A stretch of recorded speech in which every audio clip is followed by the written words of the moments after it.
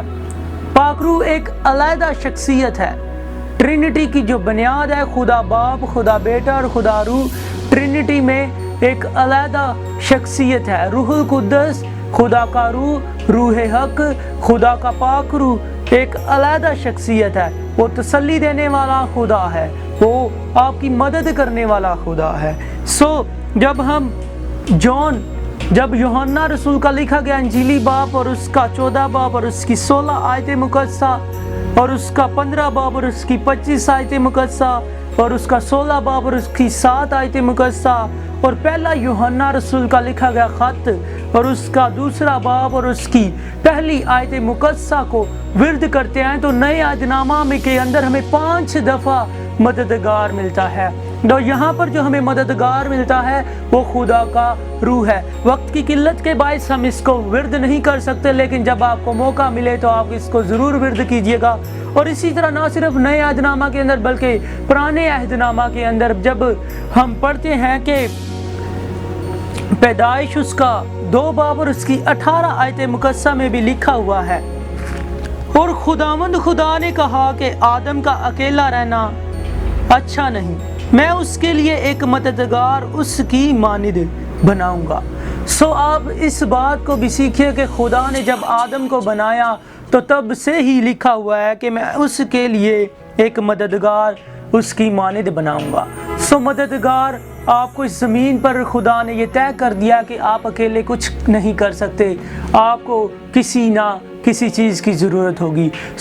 اگر آپ اس مددگار کو لینا چاہتے ہیں تو اس کے حضور گھٹنے ٹیکیے اور کہیے کہ اے باپ، مجھے اس کا روح چاہیے، مجھے تیری مدد چاہیے، میں اکیلا بے یارو مددگار ہوں، مجھے خدا تیری مدد چاہیے۔ اس کلام کے وسیلہ سے خدا آپ کے اندر خدا کا روح ڈالے، وہ آپ کی وکالت کرے، وہ آپ کی شفاعت کرے، وہ آپ کو تسلی دے، وہ آپ کو قوت اور زور بخشے، یسوع مسیح کے نام سے آمین۔